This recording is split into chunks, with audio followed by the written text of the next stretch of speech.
রমজান মাসে ওষুধের মাধ্যমে মাসিক বন্ধ রেখে কি রোজা রাখা যাবে? রোজা রাখা অবস্থায় পিরিয়ড হয়ে গেলে করণীয় কি? ঘুম থেকে উঠতে না পারার কারণে সাহারি খেতে না পারলে কি রোজা হবে? ইনসুলিন বা ইনজেকশন নিলে কি রোজা ভেঙে যায়? গোসল ফরজ অবস্থায় গোসল না করে কি সাহারি খাওয়া যাবে? রোজা অবস্থায় তেল, সুরমা, আতর ইত্যাদি ব্যবহার করলে নখ বা চুল কাটলে কি রোজার কোনো ক্ষতি হবে? রমাদান মাসে মহিলারা রান্না করার সময় কি লবণ চেক করতে পারবেন? রোজার নিয়ত কখন থেকে করতে হবে? রোজা রেখে ধূমপান করা যাবে কিনা? রমজানে গোসলের সময় যদি কানের ভেতর পানি প্রবেশ করে তাহলে কি রোজার কোনো সমস্যা হবে?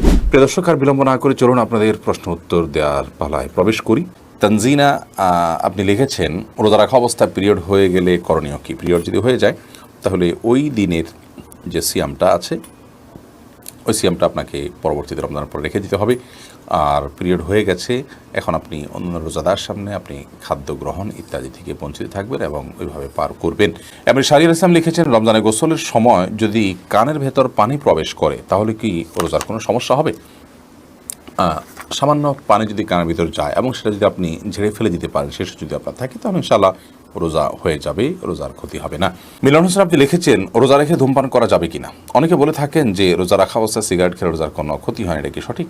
এটা কোনো মানুষ বলে, আমি তো এই প্রথম শুনলাম। যাই হোক, কেউ যদি বলে থাকেন সেটি নেহায়াতি ভুল।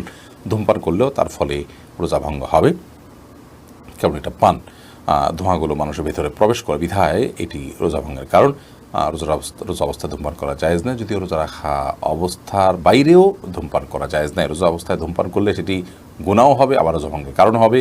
যদিও সন্ধ্যার পরে কেউ ধূমপান করলে গুনাহ হবে, বাট রোজা ভঙ্গের বিষয়টি সেখানে থাকছে না। এরপরের প্রশ্ন হলো, রোজা অবস্থায় তেল, সুরমা, আতর ইত্যাদি ব্যবহার করলে নখ বা চুল কাটলে কি রোজার কোনো ক্ষতি হবে?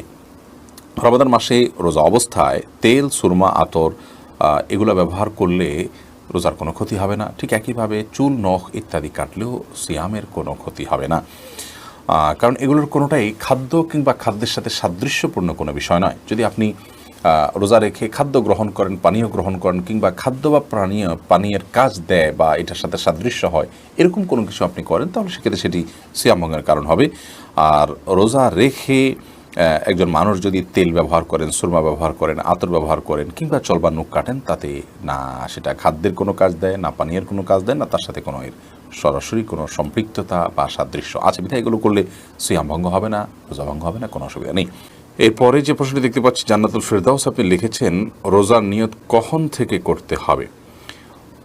ফরজ রোজার নিয়ত এটি রাতের গভীরে, অর্থাৎ রাতেই করতে হবে, রাতের মধ্যভাগে কিংবা শুরুতে, শেষে, যেভাবেই হোক সাদেকের আগে আগে রাতের মধ্যেই করতে হবে জমহুর আমাদের মতে, অর্থাৎ হানাফি, মালিকি, শাফি এবং হাম্বলি ফোকাহে একরামের মতে।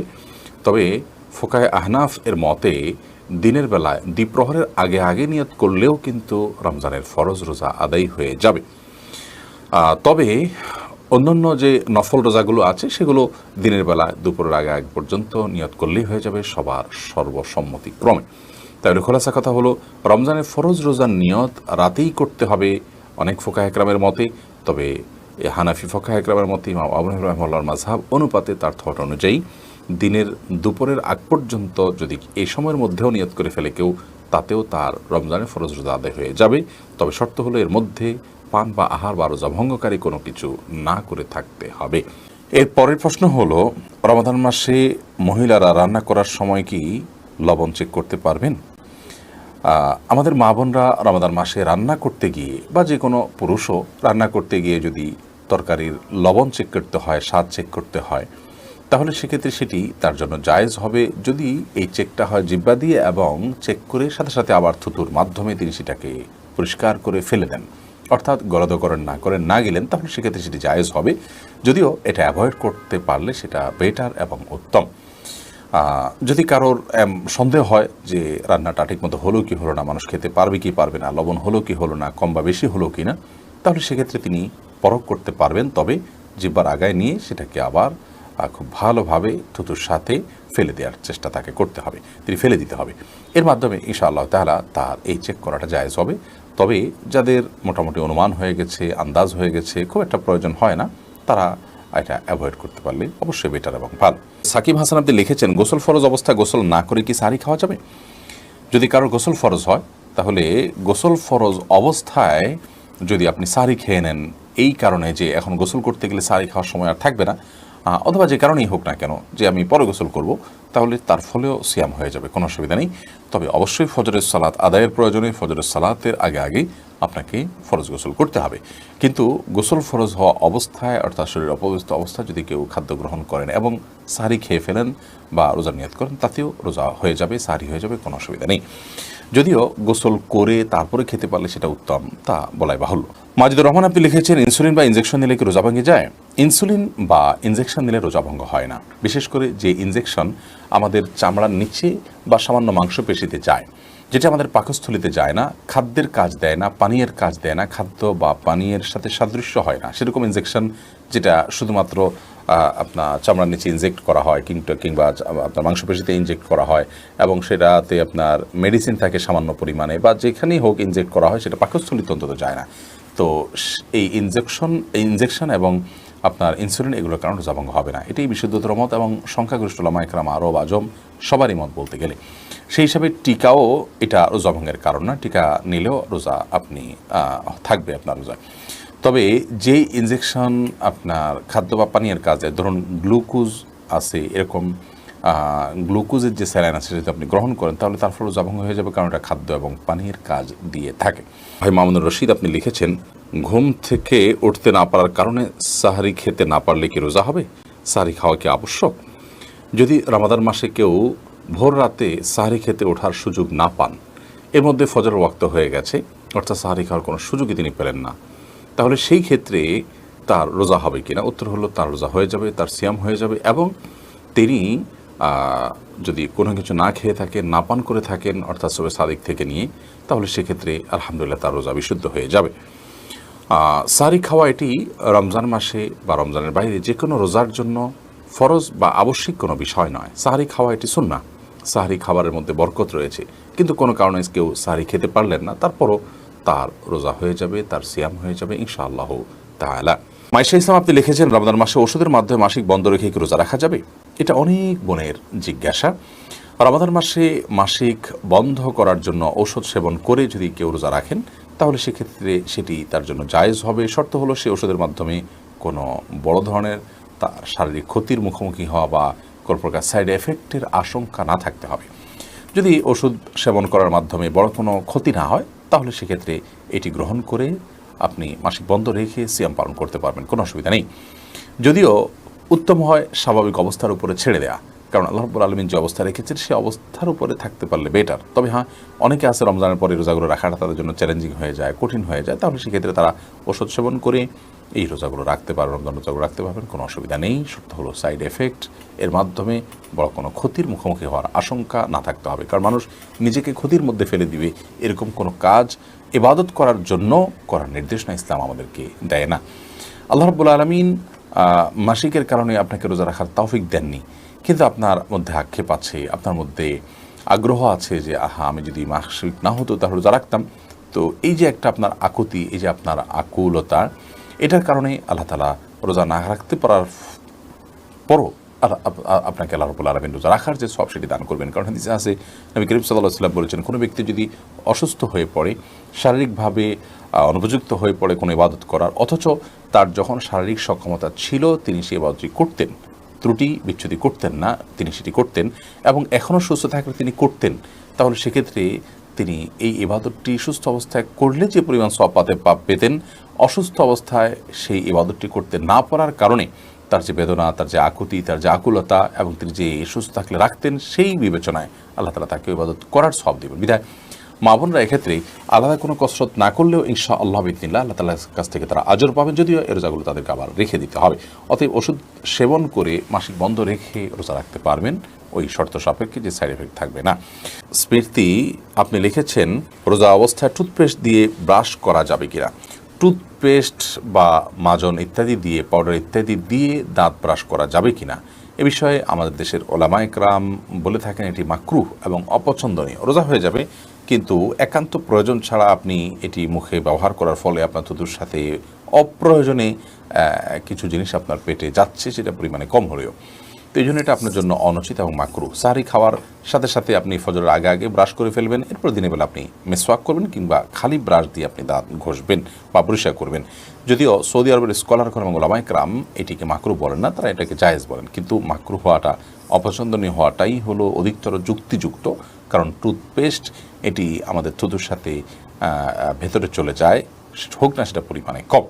তো এটিতে একান্ত প্রয়োজন নাই, যার কারণে আপনি সারির আগে আপনি টুথপেস্ট দিয়ে ব্রাশ করেন, পরবর্তীতে খালি ব্রাশ কিংবা মেসওয়াকের অভ্যাস গড়ে তোলেন। যে দিনের বেলা আপনি খাদ্য গ্রহণ করছেন না বিধায় এটা নিয়ে খুব বেশি পেরেশান থাকারও কোনো কারণ নেই। স্মৃতি আপনি লিখেছেন রোজা অবস্থায় টুথপেস্ট দিয়ে ব্রাশ করা যাবে কিনা। টুথপেস্ট বা মাজন ইত্যাদি দিয়ে, পাউডার ইত্যাদি দিয়ে দাঁত ব্রাশ করা যাবে কিনা এ বিষয়ে আমাদের দেশের ওলামায়ে কেরাম বলে থাকেন এটি মাকরুহ এবং অপছন্দনীয়। রোজা হয়ে যাবে, কিন্তু একান্ত প্রয়োজন ছাড়া আপনি এটি মুখে ব্যবহার করার ফলে আপনার থুতুর সাথে অপ্রয়োজনে কিছু জিনিস আপনার পেটে যাচ্ছে, সেটা পরিমাণে কম হলেও। তো এই জন্য এটা আপনার জন্য অনুচিত এবং মাকরুহ। সাহরি খাওয়ার সাথে সাথে আপনি ফজরের আগে আগে ব্রাশ করে ফেলবেন, এরপর দিনের বেলা আপনি মেসওয়াক করবেন কিংবা খালি ব্রাশ দিয়ে আপনি দাঁত ঘষবেন বা পরিষ্কার করবেন। যদিও সৌদি আরবের স্কলারগণ এবং ওলামায়ে কেরাম এটিকে মাকরুহ বলেন না, তারা এটাকে জায়েজ বলেন, কিন্তু মাকরুহ হওয়াটা, অপছন্দনীয় হওয়াটাই হলো অধিকতর যুক্তিযুক্ত। কারণ টুথপেস্ট এটি আমাদের থুতুর সাথে ভেতরে চলে যায়, হোক না সেটা পরিমাণে কম। তো এটিতে একান্ত প্রয়োজন নাই, যার কারণে আপনি সারির আগে আপনি টুথপেস্ট দিয়ে ব্রাশ করেন, পরবর্তীতে খালি ব্রাশ কিংবা মেসওয়াকের অভ্যাস গড়ে তোলেন। যে দিনের বেলা আপনি খাদ্য গ্রহণ করছেন না বিধায় এটা নিয়ে খুব বেশি পেরেশান থাকারও কোনো কারণ নেই। এরপরে নীলিমার নীল আপনি লিখেছেন তারাবির নামাজ স্বামী স্ত্রী জামাতে পড়তে পারবে কিনা। তারাবির নামাজ স্বামী স্ত্রী জামাতে পড়তে পারবে, অন্য নামাজের মতো স্বামী ইমামতি করবেন, স্ত্রী তার পেছনে থাকবেন, পাশাপাশি দাঁড়াবেন না। শামসুন নাহার আকলিম আপনি লিখেছেন রোজা রেখে গরম পানিতে ম্যান্থল দিয়ে পানির ভাপ নিলে কি রোজার কোনো ক্ষতি হবে। ম্যান্থল দিয়ে ভাপটা যদি নেন আপনি, তাহলে সেক্ষেত্রে সেটা এক প্রকার ধূমপান হচ্ছে, কিন্তু সম্ভবত ধূমপান হওয়ার ফলে এটি রোজা ভঙ্গের কারণ হওয়ার কথা। যেহেতু ভাপটা নিচ্ছেন মানে হলো আপনি এক ধরনের ধোঁয়া আপনি ভেতরে নিচ্ছেন এবং ভাপটা বাষ্প হচ্ছে এবং সেটা বাষ্প হয়ে পানিতে পরিণত হচ্ছে, এটি আপনি নাকের ভিতর নিচ্ছেন, সেখান থেকে আপনার পেটে যাবে, বিদায়টি রোজা ভঙ্গ হওয়ার কথা। হামিদা হোসেন আপনি লিখেছেন নামাজের নিষিদ্ধের সময় বলতে কি বোঝায়, তখন কি সব ধরনের নামাজ নিষিদ্ধ। 3টার সময় নামাজ পড়া হারাম। সূর্য যখন ঠিক উদিত হচ্ছে, ঠিক যখন মধ্যাকাশে বরাবর আছে এবং সূর্য যখন ডুবছে, এই 3টি মুহূর্তে নামাজ পড়া হারাম এবং এটা আমি সব ধরনের নামাজ পড়াই নিষিদ্ধ। এমডি আল মেহেদি আপনি লিখেছেন আমি রাজশাহী বিশ্ববিদ্যালয়ের ফার্মেসি বিভাগের একজন ছাত্র, আমি আপনার মতো একজন দায়ী হতে চাই, কিন্তু একজন ওস্তাদের অভাবে লক্ষ্য ঠিক রাখতে পারছি না, আমাকে অবস্থায় কি করতে হবে। দেখুন, আপনি আশেপাশে বিজ্ঞ, মুখলিস, নিষ্ঠাবান, আমলদার, ব্যক্তিগতভাবে তাকওয়াবান এবং দুনিয়ার মোহনেই এরকম একজন আহলে ইলম এবং বিচক্ষণ আলিমের শরণাপন্ন হয়ে তার মাধ্যমে আপনার প্রাইমারি যে জিনিসগুলো জানা দরকার একজন মুসলমানের, সেগুলো আপনি শেখার চেষ্টা করুন বিভিন্ন বই পুস্তক, বিভিন্ন কোর্স, এগুলোর মাধ্যমে। এর পাশাপাশি যে জিনিসটা আপনাকে করতে হবে তা হলো আপনি চেষ্টা করতে হবে যে দ্বীনি ইলম অর্জনের জন্য আরবি ভাষা জানাটা জরুরি। বিশেষ করে কোরআনিক আরবিক বলতে আরবির একটা কাস্টমাইজ কোর্স আজকাল অনেকে অফার করে থাকেন, যে সামান্য কিছু আরবি জানলে কোরআনটা আপনি অনেকাংশে বুঝবেন, সেটা আপনি প্রাথমিকভাবে করেন। এরপর দায়ী হওয়ার জন্য পরিপূর্ণভাবে আরবি শেখার যে কোর্সগুলো আছে সেগুলোতে ভর্তি আপনি আরবি শেখার চেষ্টা করবেন, এবং নৈশকালীন এবং খণ্ডকালীন বিভিন্ন আপনার আলিম হওয়ার কোর্স আছে, সেগুলোতে আপনি ভর্তি হয়ে যেতে পারেন। অনলাইনে আছে, অফলাইনে আছে, তার মাধ্যমে ইনশাআল্লাহ দিন আপনি দ্বীনি ইলম অর্জন করতে পারেন। এবং দাওয়াতের কাজ করার জন্য যেটুকু আপনি জানেন সেটুকু মানুষের কাছে প্রচার করবেন, দাওয়াতের মূলনীতিগুলোকে মাথায় রেখে ইনশাআল্লাহ বিদিনিল্লাহ তাতে আপনি দায়ী হিসেবে উচিত হবেন। এবং ইলম যত বেশি অর্জন করবেন, আপনার দাওয়াতের কাজকে তত নিরাপদে, তত বিশুদ্ধভাবে আপনি করতে পারবেন ইনশাআল্লাহ তাআলা। এমডি আব্দুল আলিম আপনি লিখেছেন অবিবাহিত হুজুরের পিছনে নামাজ বা তারাবি সালাত আদায় হবে কিনা। করা যাবে, কোনো অসুবিধা নেই। বিয়ের এই ইমামতির জন্য বিয়ে করতে হবে এমন কোনো বাধ্যবাধকতা বা শর্ত নেই। এমনি রুবেল আপনি লিখেছেন রমজান মাসে তাহাজ্জুদ নামাজের সময় কখন। অনেক ওলামায়ে কেরামের মধ্যে, বিশেষ করে ওলামায়ে আরব ওলামাদের মধ্যে থেকে, সৌদি আরব ওলামাদের মধ্যে থেকে ওলামায়ে কেরাম এবং আমাদের দেশে অনেক ওলামায়ে কেরামের মতে রমজান মাসে তারাবি পড়লে তাহাজ্জুদ পড়ার প্রয়োজন নয়, দুইটা একই নামাজ। আবার বিভিন্ন বর্ণনার আলোকে ফোকাহে হানাফ সহ অন্যান্য ওলামায়ে কেরাম ইমামগণের মত হলো যে তারাবি প্রথম রাতে আদায়যোগ্য ইবাদত, আর তাহাজ্জুদ হলো তাহাজ্জুদ শব্দের অর্থই মূলত ঘুম থেকে উঠে আদায়ের করার মতো ইবাদত, যেটাকে ঘুম থেকে উঠে আদায় করতে হয়। হুজুদ মানেই হলো ঘুম থেকে ওঠা। অতএব রাতের শেষ প্রহরে আপনি সারি খেতে যখন উঠবেন তখন 2 রাকাত 4 রাকাত করে আপনি সালাত আদায় করতে পারেন। এটা নিয়ে বিতর্ক আছে, বিস্তর মত পার্থক্য, আজ আমরা সেদিকে যাচ্ছি না, শুধু 2টি মত উল্লেখ করলাম। এবং তাহাজ্জুদ মানেই হলো ভোর রাতের সালাত, সেটি বললাম। আর তারাবি হলো প্রথমাংশে যেটি আদায় করেছেন নবী করিম সাল্লাল্লাহু আলাইহি সাল্লাম এবং সাহাবায়ে কেরাম। নবী সাল্লাল্লাহু আলাইহি সাল্লাম সাধারণত তাহাজ্জুদ পড়তেন, মানে তাহাজ্জুদ মানে যদি ভোর রাতের নামাজ ঘুম থেকে উঠে ভোর রাতে পড়তেন। আর তারাবি এটি তিনি সন্ধ্যা রাতে পড়েছেন এশার পর এবং সাহাবায়ে কেরাম পড়েছেন। দুটোর মধ্যে পার্থক্য আছে কি নেই এটা নিয়ে মত পার্থক্য আছে, যেটা একটু আগে বললাম।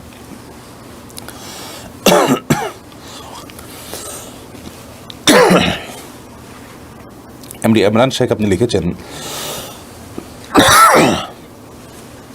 জায়তুন মিষ্টি জাতীয়, তাই রোজা অবস্থায় জায়তুন দিয়ে মিসওয়াক করলে রোজার কোনো সমস্যা হবে কিনা? কোনো অসুবিধা নেই।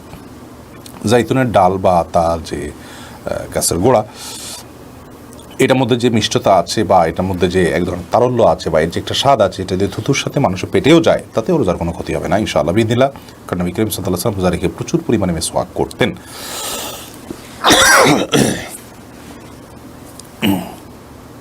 আনোয়ার হোসেন আপনি লিখেছেন, রোজা রেখে ভুলে খেয়ে ফেললে বা স্বপ্নে খেতে দেখলে কি রোজার কোনো সমস্যা হয়? রোজা রেখে যদি ভুলে খেয়ে ফেলেন কিংবা স্বপ্নে আপনি খেতে দেখেন, তাতে রোজার কোনো অসুবিধা নেই। ভুলে খেলে রোজা তো কোনো অসুবিধা হবেই না, এ বিষয়ে সুস্পষ্টভাবে নবী করিম সাল্লাল্লাহু আলাইহি ওয়াসাল্লাম থেকে হাদিস বর্ণিত হয়েছে। তিনি বলেছেন যে আমার উম্মত ভুলে কোনো কিছু করলে সেটি লিপিবদ্ধ করা হয় না। কোরআন কারীমে আল্লাহ তাআলা আমাদেরকে দোয়া শিক্ষা দিয়েছেন, রব্বানা লা তুআখিযনা ইন নাসিনা, হে আল্লাহ আমরা যদি ভুলে যাই তার এটার জন্য আপনি পাকড়াও করবেন না। এবং এই দোয়াটি মঞ্জুর করা হয়েছে, যার কারণে রোজা অবস্থায় কেউ যদি ভুলে খান, ধরুন তার রোজা আছে, এটা তার মনে নাই, রমজানের শুরুর দিকে এই সমস্যাগুলো হয় সাধারণত। প্রথম রোজা, দ্বিতীয় রোজার দিকে, যে আমি অন্যান্য দিনের বেলা খেয়ে অভ্যস্ত, তো এখনও খেয়ে ফেললাম পানি, বাদাম বা অন্য কোনো কিছু, তো এর ফলে রোজা ভঙ্গ হবে না, যেহেতু আমার মনে ছিল না যে আমি রোজাদার। যখন মনে হয়েছে সঙ্গে সঙ্গে খাবার বন্ধ করতে হবে, যদি মুখে খাবার থাকে এটা ফেলে দিতে হবে। আর যদি অন্য কেউ রোজা অবস্থায় খাচ্ছে আপনি দেখতে পান, তিনি ভুলে গেছেন সেজন্য খাচ্ছেন, তাহলে সেক্ষেত্রে আপনি তাকে সাধারণভাবে তাকে বাধা দিবেন, যদি তিনি ক্ষুধার্ত হন তাকে খেতে দিবেন, বাধা দিবেন না, যাতে করে তিনি এই সুযোগটা গ্রহণ করতে পারেন। আর স্বাভাবিক অবস্থায় মানুষ রোজা রেখে ভুলে যদি খেয়ে ফেলে তাহলে তার কোনো অসুবিধা নেই, ক্ষুধার্ত থাকুন অথবা সাধারণ অবস্থায় স্বাভাবিক অবস্থায় থাকুন না কেন। আর স্বপ্নে খেলে তো তাতে রোজার কোনো ক্ষতি হবেই না, সেটা বলাই বাহুল্য। সুলতানা ইসমিন আপনি লিখেছেন, সম্প্রতি স্কুল ও কলেজগুলো রমজানেও খোলা রাখার সিদ্ধান্ত নিয়েছে কর্তৃপক্ষ, এতে অনেক শিক্ষার্থীদের রোজা রেখে ক্লাস করাটা অনেক কঠিন হয়ে যাওয়ার কথা। এরকম সিদ্ধান্তের কারণে কোনো শিক্ষার্থীরা যদি রোজা ভঙ্গের কারণে আল্লাহর কাছে যদি রোজা ভঙ্গ করেন, তাহলে আল্লাহর কাছে কেউ দায়ী থাকবে কি? বোন সুলতানা ইয়াসমিন, খুবই গুরুত্বপূর্ণ একটি প্রশ্ন। প্রথম কথা হলো যে স্কুল কলেজ এগুলো শিক্ষা প্রতিষ্ঠানগুলো করোনার কারণে দীর্ঘদিন বন্ধ ছিল, সেই ক্ষতিপূরণ নেওয়ার জন্য রমাদান মাসেও যদি এগুলোকে খোলা রাখা হয়, সেই সিদ্ধান্তটি অবশ্যই পরিহার করা উচিত। সেই সিদ্ধান্তটি আত্মঘাতী সিদ্ধান্ত, এটা ভুল সিদ্ধান্ত।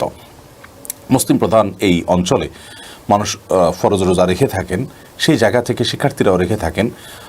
করোনার কারণে দীর্ঘকাল পড়াশোনা বন্ধ ছিল, সেজন্য এই 1 মাসে ক্ষতি পুষিয়ে নেওয়া যাবে, ব্যাপারটা তো সেরকম নয়। বরং এই 1টি মাস তাকওয়া চর্চার মাধ্যমে, ঈমান আমলের চর্চার মাধ্যমে যদি নীতিনৈতিকতার পথে আমাদের তরুণরা এগিয়ে যায়, শিক্ষার্থীরা এগিয়ে যায়, সেটা হবে আমাদের অনেক বড় একটি পাওয়া। আজকাল নৈতিক অধপতন চরমে পৌঁছেছে। এই পর্যায়ে রমাদান মাসে ইবাদত বন্দিগি করে আরও বেশি অগ্রসর হয়ে যাওয়ার চেষ্টা আমাদের মধ্যে থাকা উচিত, আমাদের সন্তানদেরকে সেই সুযোগ দেওয়া উচিত। বিধায় শিক্ষা প্রতিষ্ঠান রমাদান মাসে খোলা থাকার সিদ্ধান্ত কোনো অবস্থাতেই সঠিক সিদ্ধান্ত নয়। অন্তত এই জায়গা থেকে শিক্ষা প্রতিষ্ঠানে প্রয়োজনে অনলাইনে ক্লাস হতে পারত বা অন্য কোনো ফরম্যাট এর চিন্তা করা যেত, কিন্তু এর ফলশ্রুতিতে সন্তান রোজা রাখতে কষ্ট হবে, অনেকে হয়তো রাখবেন না, এমনকি যারা চাকরিজীবী সেখানে কাজ করবেন তাদের জন্য অনেক বেশি কষ্ট হয়ে যাবে। শিক্ষা প্রতিষ্ঠানগুলোতে বারবার দীর্ঘ সময় ধরে লেকচার দেওয়া, কয়েকটা ক্লাস করানো রোজা রেখে, এটা কঠিন। তো এই বিষয়টি কর্তৃপক্ষ পুনরায় বিবেচনা করা উচিত। শিক্ষার্থীদের উচিত যে এ অজুহাতে রোজা না ভাঙা, যত কষ্টই হোক রোজা রেখে যাওয়া, ক্লাস যদি করতেই হয় তার পাশাপাশি রোজা অব্যাহত রাখতে হবে। এই অজুহাতে রোজা ভাঙার সুযোগ নেই, রোজা না রাখার সুযোগ নেই যে আমাকে ক্লাস করতে হচ্ছে, বিধায় কষ্ট হচ্ছে। কষ্ট তো হবেই, কষ্টের বিনিময়ে আল্লাহ তাআলা আমাদেরকে জান্নাত দিবেন। এটুকু কষ্ট যদি আমরা সহ্য না করি, তাহলে কোন মুখে আল্লাহর কাছে আমরা জান্নাত প্রত্যাশা করব? আল্লাহ তাআলা আমাদেরকে সবর করার তৌফিক দান করুন। যদি কোনো কারণে কোনো শিক্ষার্থী বা কোনো শিক্ষক, কোনো স্টাফ রোজা রাখতে না পারেন অতিরিক্ত কষ্টের কারণে, অবশ্যই এই সিদ্ধান্ত যারা গ্রহণ করছেন তাদেরকে এর দায় বহন করতে হবে ইনশাআল্লাহ। এরপরে উম্মে আমের আপনি লিখেছেন আমি প্রেগনেন্ট 7 সপ্তাহ হয়েছে, আমার ক্ষেত্রে রোজার হুকুম কি? প্রেগনেন্ট নারীরা যদি রোজা রাখলে একটু কষ্ট হয়, তারপরে তাদেরকে রোজা রাখতে হবে। আর যদি এত কষ্ট হয় যে কষ্টের ফলশ্রুতিতে তার রোজা রাখাটা একরকম তার সাধ্যের বাইরে, অনেক প্রেগনেন্ট মা বোনরা আছেন যে রোজা রাখার সময় একটা পিরিয়ড তাকে পুরো স্যালাইনের উপরে থাকতে হয়, বেড রেস্ট করতে হয়, তিনি কোনো কিছু খেতে পারেন না, অনবরত বমি হয়, তাদের কথা ভিন্ন। তারা যে রোজাগুলো প্রেগনেন্সির কারণে রাখা সুযোগ পেলেন না, রাখতে পারলেন না, সেগুলো পরবর্তীতে তারা রেখে দিবেন। কিন্তু প্রেগনেন্ট হলেই যে আপনি রোজা রাখবেন না ব্যাপারটি সেরকম নয়। প্রেগনেন্ট অবস্থায় হাজারো লাখো মেয়েরা রোজা রাখছেন, কোনো অসুবিধা হচ্ছে না ইনশাআল্লাহ তাআলা। যদি পরিস্থিতি খুব খারাপ থাকে, তার নিজের কিংবা গর্ভস্থ সন্তানের জীবন হুমকির মধ্যে পড়ে, তাহলে সেক্ষেত্রে তিনি রোজা না রাখতে পারার সুযোগ আছে, না রাখার সুযোগ আছে, কিন্তু এই রোজাগুলো পরবর্তীতে রেখে দিতে হবে। মোহাম্মদ ফেরদাউস আপনি লিখেছেন রমজানে ফজরের নামাজ কখন পড়া ভালো? রমজানের বাইরে সবসময় একই বিধান প্রযোজ্য। যদিও রমজানের সারির জন্য আমরা ভোর রাতে একটু আগে ওঠার কারণে অনেকে ফজর পরে ঘুমাতে যেতে হয়, যেহেতু তার ডিউটি আছে, সেই কারণে ওয়াক্ত হওয়ার সঙ্গে সঙ্গে আদায় করে ফেলা হয়, সেটা ভালো। যে কোনো নামাজই আউয়াল ওক্তে বা শুরুর দিকে পড়াটাই উত্তম মৌলিকভাবে। ফজর নামাজের ক্ষেত্রে ফোকায়ে হানাফির মত হলো যে এমনভাবে আদায় করা উত্তম যে অন্ধকারে শুরু হবে, আলোতে গিয়ে সেটি শেষ হবে, যেটাকে ইসফার বিল ফাজর বলা হয়, এবং এই মর্মে অনেকগুলো বর্ণনা রয়েছে। এগুলো ইজতিহাদি বিষয়, এগুলো নিয়ে আমরা অনেকে খুব বেশি হার্ড লাইনে চলে যাই এবং খুব সহজ সমীকরণ করে ফেলি। একটাকে সুন্নাহ দ্বারা প্রমাণিত, আরেকটিকে বিদআত বা আপনার আরেকটাকে আপনার মন গড়া আমল হিসাবে আমরা আখ্যায়িত করি, যেটা খুবই ভুল। এরপরে ব্রেন পাওয়ার টুফ এই আইডি থেকে আপনি লিখেছেন বাবার সম্পদ কি স্বামীকে দিয়ে দিতেই হবে, না দিতে চাইলে কি গুনাহ হবে? বাবার সম্পদ স্বামীকে কেন দিতে হবে? কোনো মেয়ে যদি বাবার সম্পদ পান, তিনি তার ইচ্ছা মতো সেটি ব্যয় করবেন, দান দক্ষিণা করবেন, স্বামীকে কিছু দিতে পারেন, ভালোবাসার জন্য, আন্তরিকতার জন্য, সৌহার্দ্য সৃষ্টি হবে হাদিয়া দিলে, সেই হিসাবে তাকে কিছু দিতে পারেন গিফট, কিন্তু পুরোটা স্বামীকে দিতে হবে এমনটি মোটেও আবশ্যক নয়, এবং স্বামীও সেটা দাবি করার কোনো যৌক্তিকতা বা অধিকার তার নেই। আহমেদ রিয়াদ আপনি লিখেছেন রমাদানের আমলের জন্য কিছু শর্টকাট সাজেশন দিন। রমাদানের আমলের জন্য আমরা রমাদান প্ল্যানার করেছি, এই প্ল্যানারটি অনুসরণ করলে আমরা বিশ্বাস করি যে রমাদানে আমল ইবাদতের পরিমাণ বৃদ্ধি করতে সহায়ক হবে। আর রমাদানের শেষ দশক যদি আপনি এতেকাফে বসেন, তাহলে আপনার অটোমেটিকলি আমল হয়ে যাবে ইনশাআল্লাহ বিইذনিল্লাহ। এর পাশাপাশি রমাদান মাসে আমাদের অন্যান্য যে ব্যস্ততা আছে, বিশেষ করে শেষের দিকে সেই ঈদের ব্যস্ততা, গ্রামে যাওয়ার ব্যস্ততা, সেগুলোতে আমরা সংক্ষিপ্ত করতে পারি বা সেগুলোতে নিয়ন্ত্রণ করতে পারি, তাহলে রমাদান মাসে অনেক আমল করা সম্ভব হবে। আমলি পরিবেশ, আমলি ব্যক্তির সান্নিধ্যে থাকলে তার মাধ্যমেও আমলের দিকে অগ্রসর হওয়া অনেক সহজ হবে ইনশাআল্লাহ তাআলা।